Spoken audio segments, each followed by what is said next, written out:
Hello and welcome to the 100-Year Real Estate Investor. My name is Kristin Colca. I'm a 100-year real estate investor team member, and I'm here with our co-founder, Teresa Kuhn. Hi, Teresa. How are you? I'm great, Kristin. Thank you so much. This is great.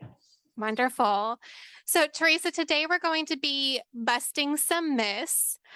We have 4 common myths about cash value whole life insurance that we hear quite often.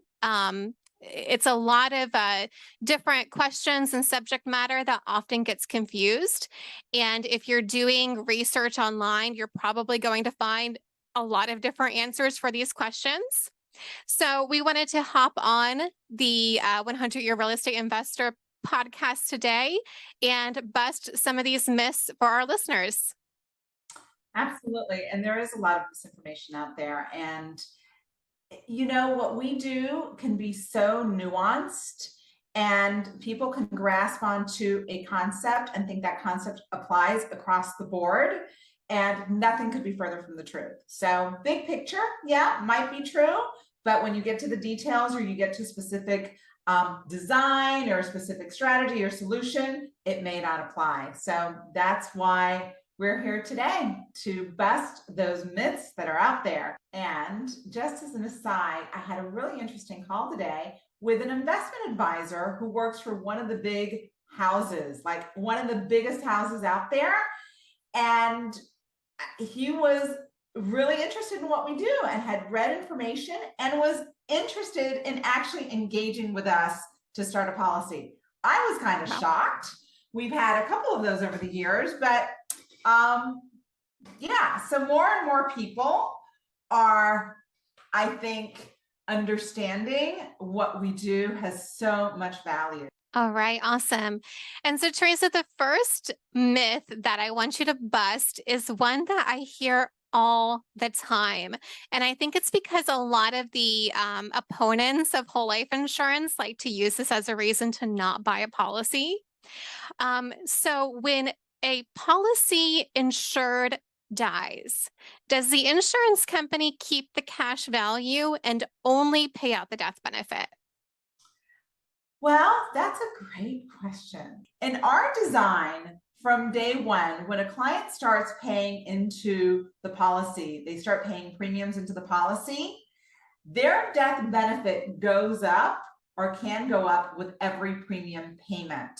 I say can go up because it depends how much money they're putting into the policy. From day one all the way through the life of the policy, you're going to see that death benefit go up every single year. So if you add up how much money premiums out of pocket were paid into the policy, the death benefit day one, and anytime into the future, you're going to see there is more death benefit than cash paid into the policy.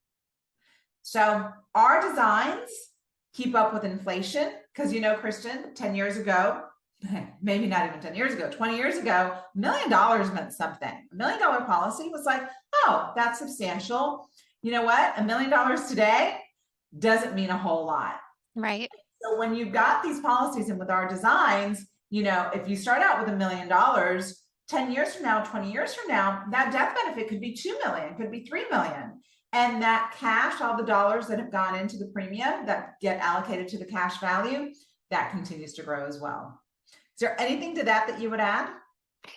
I would say that I think a lot of the kind of opponents of whole life insurance that are making the claim that the insurance company keeps the cash value are referring to whole life insurance policies where the death benefit does stay level.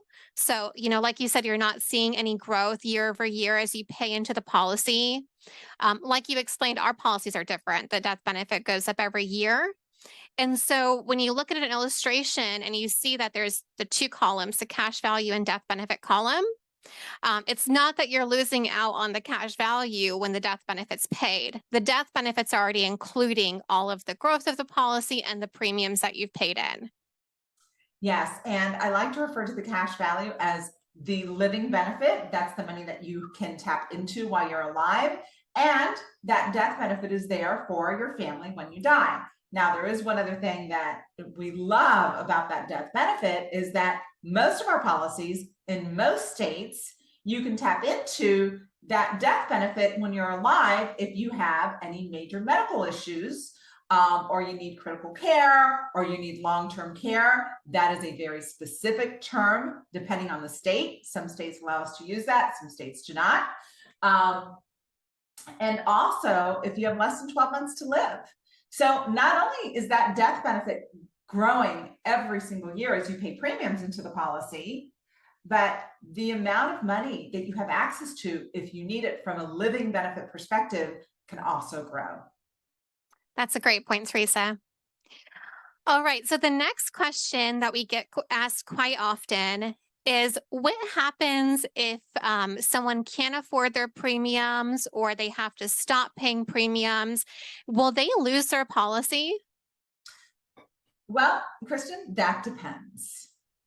In the early years of the policy is when the policy is most fragile, so to speak, right? Is most vulnerable of that policy lapsing. And if someone, let's say the first year pays into the policy, loses their job, no longer has cash flow, doesn't have any other dollars from which to position cash into the policy, there's probably not enough cash in that policy to keep that policy in force for a period of time, for a long period of time. So it's the early years of the policy where the policy is most vulnerable. In the later years of the policy, and it depends on design, right, what that exact number is, but for many of us, of our designs, year 7 minimum, the policy can support itself. We've got designs where, depending on the circumstances, that can happen as early as 4 years or 5 years, but that is very specific design for very specific objectives that our clients have. Not every design can support itself after 4 years. Right. So, basically, as long as there is some cash value that's built up inside the policy, you can potentially not pay premiums for a period of time. It just depends on how much cash value is built up. You got it. That's exactly right. Got it. Got it. And I would say too, Teresa, we work so closely with our clients that if we have a client that's having an issue, a budgetary issue, and maybe they can't afford their premiums, we always tell them, get with us. There's options that you have. There's a minimum premium that you can pay. Maybe that's more affordable. Or like we've just talked about, if there's cash value, there's some options there in terms of having the policy support itself for a while. And that's where a good design comes in. We design our policies with minimums and maximums, and maybe a client can't put in what they're typically used to putting in. Well, we can adjust. There is flexibility in our design to adjust the amount of premiums that go into the policy. So we always run numbers from a minimum perspective. And I tell clients, look, this is your minimum, but I don't want you to think that's what what the minimum, that's what you're going to put into the policy. If we're designing a policy with a minimum and the client is thinking that's all they're going to pay, I tell them, nope, I'm going to take back the keys of your Maserati and not give you that design.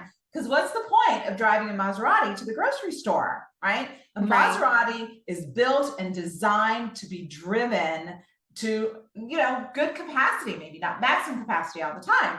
So we design the policy based on the budget, but the minimum's there as, hey, I'm struggling, I've got a cash flow issue, as something catastrophic has happened, to help the client navigate through those times. Absolutely. That's great. All right, Teresa. So myth number 3, and actually this is a 2-part question. So number 1, what we hear a lot is that you only need to buy life insurance on the breadwinner of the family. So, if there's a husband or a wife that stays at home with the kids, doesn't make as much, they don't need insurance because they'll be, the breadwinner will be fine if something happens to them. And then the second part of that question is you should never buy insurance on your children. Those are both loaded. Those are both super loaded questions. So let's take the first one. You only need insurance on the breadwinner. Well, you know what? I don't know. We've been doing this long enough that we see that one of my favorite sayings is, life is what happens when we're busy making plans. So just because someone's the breadwinner today doesn't mean they're going to be the breadwinner forever. And I am Another one of my favorite sayings is the quality of your life is in direct proportion to the quality of options that you have, right? So maybe your spouse, and to be politically correct, it could be the husband or the wife, right, stays at home with the kids, and you think, oh, they're not bringing any income in, we don't need insurance on them, but they provide a very valuable service of taking care of the home, taking care of the kids. What if something happened to them and you need to replace them, right? From the perspective of hiring a nanny or schools or whatever, there is an economic loss to that family. And it can be a very tremendous loss. So I'm always of the opinion, hey, we insure husband and wife. We insure the breadwinner and the non-breadwinner, or the one that's making more money and the one that's not making as much money, because they bring an economic value to the relationship that if something happens to them, there's a tremendous loss. Right. That's so true. And, it might not be the same size policy, someone that's bringing in more income.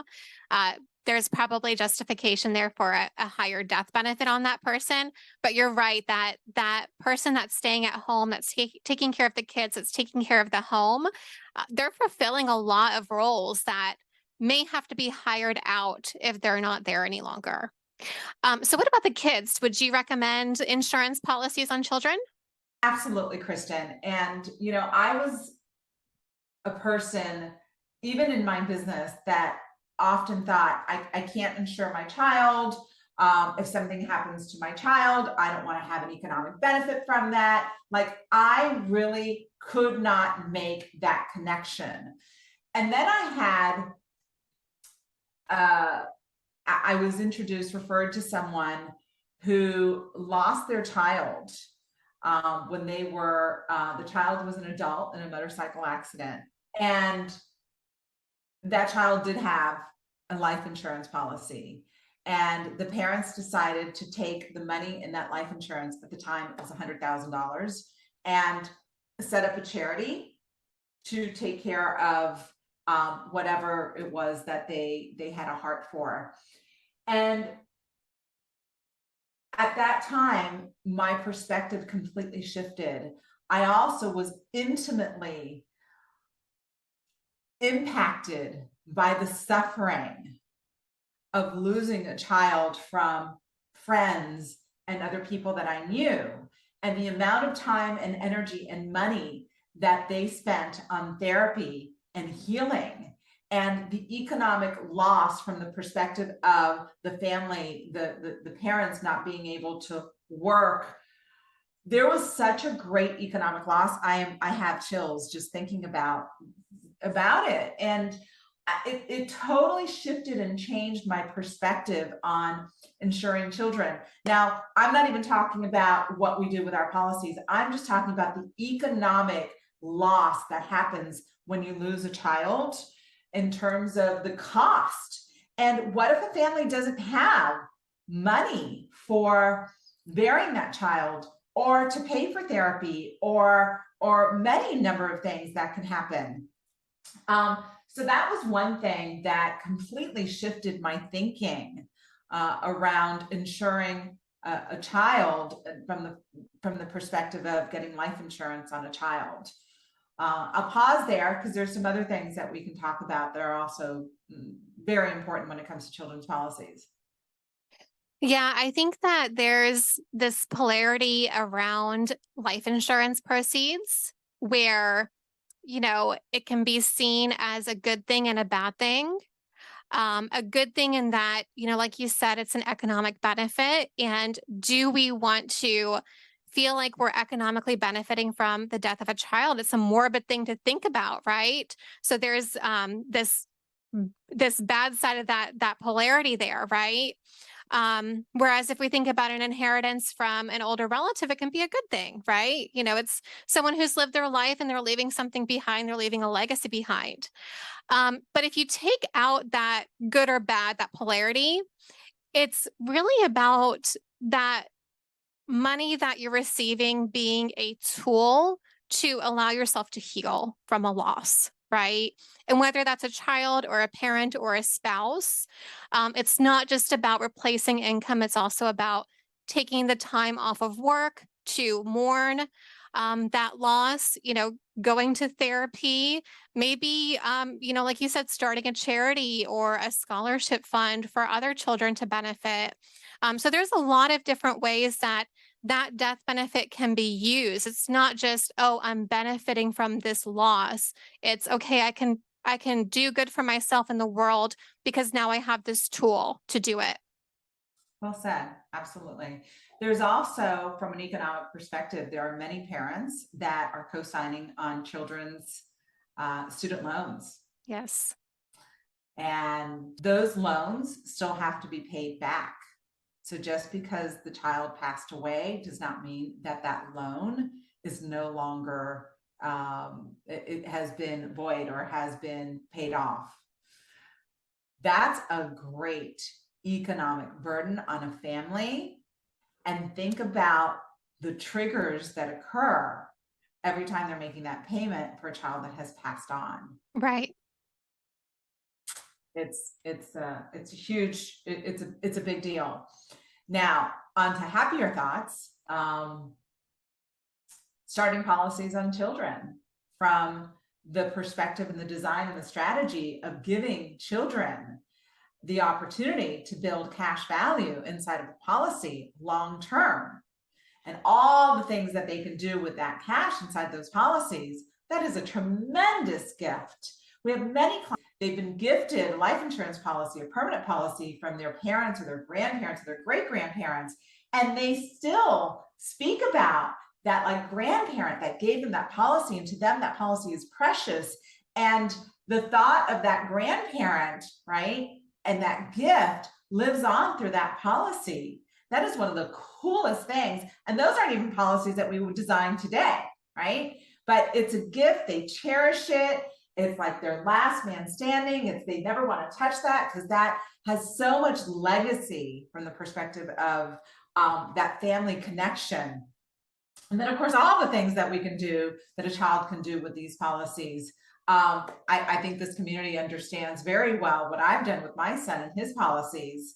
And now he's paying his policies, thankfully, on his own. And the amount of cash that he's got in there, the loans that he's taken out, what he's been able to do with that money, it has been a tremendous gift. And Teresa, just for those who aren't familiar with your son's story, just real quick touch on what you were able to do for him with his policies and what he's been able to build for himself with his policies. Yeah, one of my greatest joys of my life. So I started his first policy when he was 11, his second policy when he was 14, and he's now 26 years old.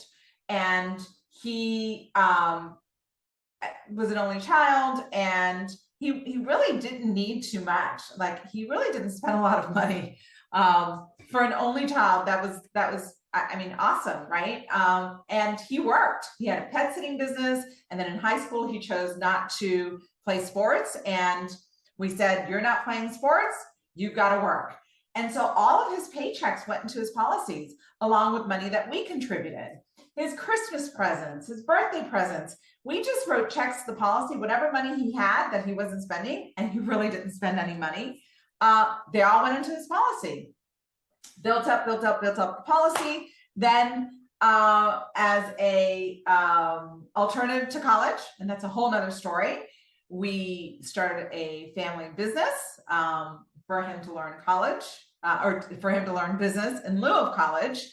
And we took a lot of the money that was in the policy to start the business. And that business was very, very capital intensive. It was very equipment intensive.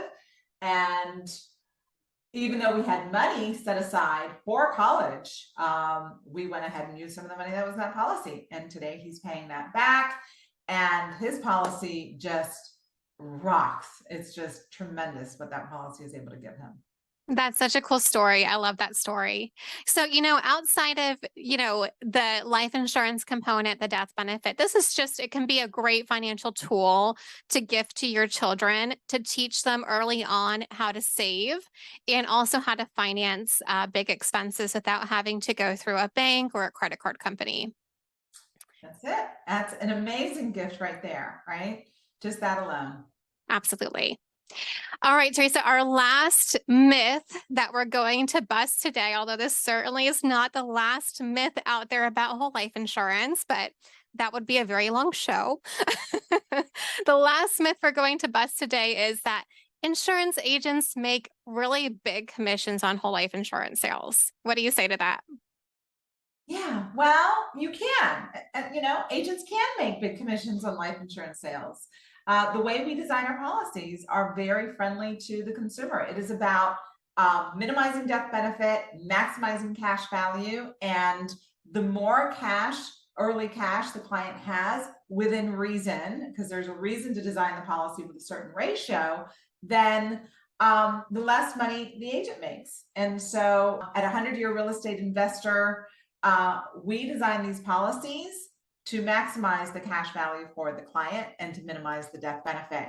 And do we get paid? Absolutely. If we don't get paid, we wouldn't be here, right? So we do get paid. We get paid from the insurance company directly. So the numbers that, the dollars that are in the policy, those all belong to the client. Now, if we want to talk about commissions and we want to talk about fees, if you look at, in comparison, the amount of fees that real estate, Wall Street, other advisors and professionals in the financial services industry makes, we're actually close to the bottom of the totem pole in terms of what we make compared to the other professionals that make money off of transactions. It's just Wall Street has an amazing way of demonizing what we do. And there are reasons for that. Hey, they're protecting their turf. Their business model is assets under management. They're making money off of your money every single year. And as you grow your account, they're making money. If you've got a bad year, they're making money. So we've done these studies. We've done the spreadsheets showing, dollar for dollar. And we've done the comparisons over time and just, in conversation and just for us, right, to understand what's going on with fees and commissions in the financial services industry. And it is absolutely a win-win for the client, for the insurance company, and for the professionals. It has to be, otherwise you wouldn't have professionals, people who are good, who understand what they're doing in this business, because there'd be no money for us. Right, absolutely. So, one, we got to pay our bills. But two, we design the policies so that they are, in terms of the money that you're putting into the policy and what's commissionable and what's not, the bulk of the premium that you're paying is going towards a component that's not really commissionable. If it is, just a small percentage of it. So compared to a traditional whole life insurance policy, the commissions are actually lower. But that being said, if you compare what we make to an investment advisor, for example, who's charging 1%, 1.5% every single year on an account that's hopefully growing, right? That's what you expect it to happen. Those fees are getting more and more and more as that account grows. With life insurance, the commission's really paid up front on the first year's premium. And after that, any kind of residual commission's very small. And it's not paid out forever and ever and ever. So I think that's great. Teresa, anything else that you would add? Any farewell thoughts? I always go back to philosophy, and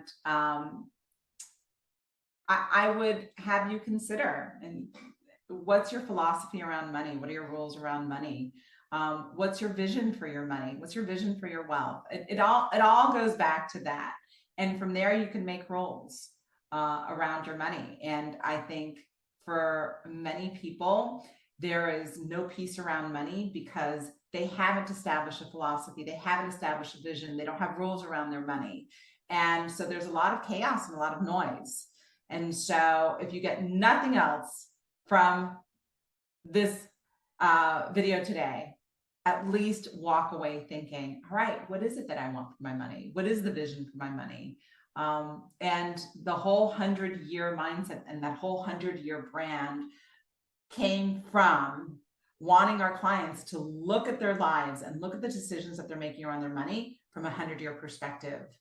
And if you bring that back home to today, I know people make very different decisions when they're looking out into the horizon from a vision perspective of what they want for their money. That's great. Thank you so much for that, Teresa. And thank you all out there for listening today. If you want more information, if you'd like to schedule a call with one of our team members, if you have some questions or some other myths that you'd like busted by one of our team members that we didn't cover today, you can go to www.100year REI. So 100year REI.com. And you can schedule a call with our team. Thanks so much. Thank you.